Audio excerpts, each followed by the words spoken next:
Role-based access control.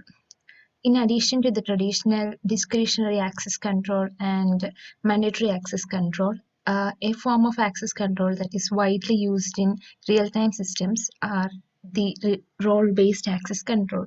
We know that in discretionary access control, it depends on the owner of the object's discretion that who all are the subjects are given with what all permissions over the object. And in mandatory access control, we know it is based on system-wide security policy, that is, the clearance and sensitivity levels of subjects and objects are what matters while forming a security rule. So in role-based access control, we are considering particular roles of individuals in the organization. So through the term roles, what we meant is that roles are a natural reflection of different functions, jobs, tasks people perform in an organization.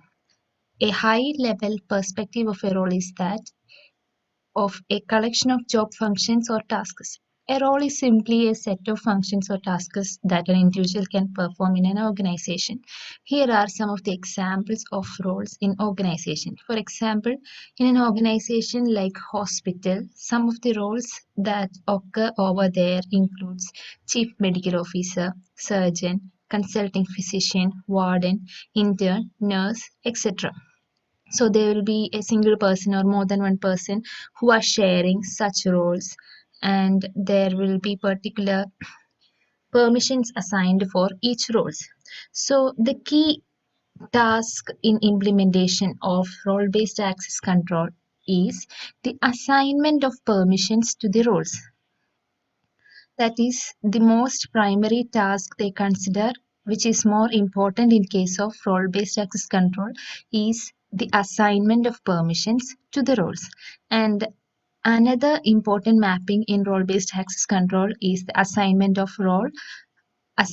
people to the roles. So these are the two best important points about role-based access control. That is, the first primary task is that assignment of permissions to the roles, and the secondary task is that assignment of people to roles.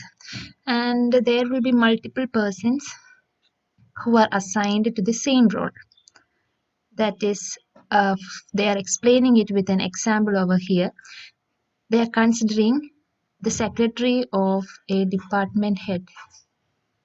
They are considering the secretary of a department head, and the secretary is capable of accessing the emails of the department head so that the secretary is assigned with a particular role and permissions associated with it, so that he or she can access the emails of the department head.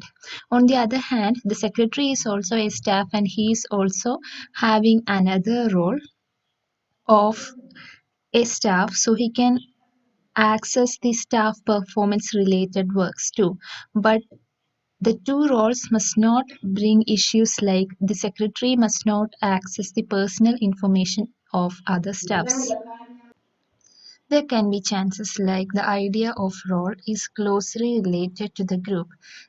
It's quite common that we can think about such a situation, like even in case of group there are certain list of people who will be part of group, and also there will be certain list of permissions which are allowed for a particular group.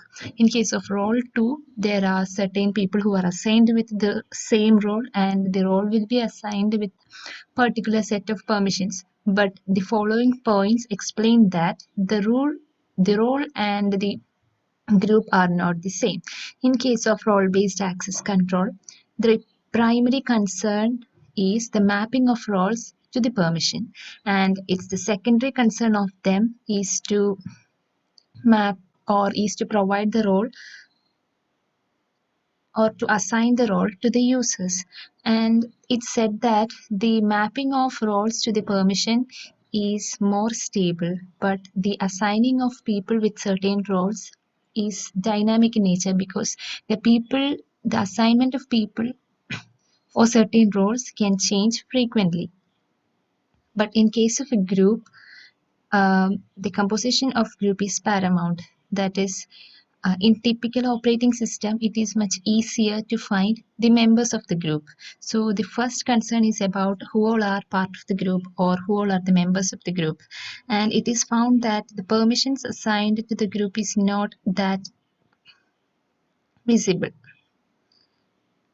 Next point is that defining of or creating roles is done centrally, but the creating of the groups can be done with the help of some of the individuals. And the roles reflect duties and authorities within the organization. In the same way, the roles will be having hierarchies and constraints. That is, as the roles reflect the duties and authority within an organization, there will be hierarchy for particular roles. And while talking about the hierarchy, it's definitely a point to be explained is that a person with a particular role in a hierarchy will be having all the permissions of the roles below him. That's what the point is while talking about the hierarchy. This is an example of the hierarchy of roles. That is, there is a principal, there is a vice principal of academics and vice principal of administration, and there are HODs who are having a lower hierarchy compared to the vice principal. So all the permissions which are allowed for the role of HOD are also used by the role of vice principal. So hierarchy of the roles maintains that constraint. Then while talking about constraint, the point of constraint is really important in situations like when a single person is making use of two or more roles. So certain constraints must be made when a single person is making or imposed on the combination of roles at the same time. For example, if a student who is a student and also a teaching assistant, if a person is having two roles as a student and a teaching assistant, he must not be permitted to register for a course where he is acting in the role of a teaching assistant. So the constraints took into action or came into action when a same person is making use of different roles at the same time. So by this it's clear that our role-based access control helps to realize the principle of separation of duty. That's all about a role-based access control system. Thank you.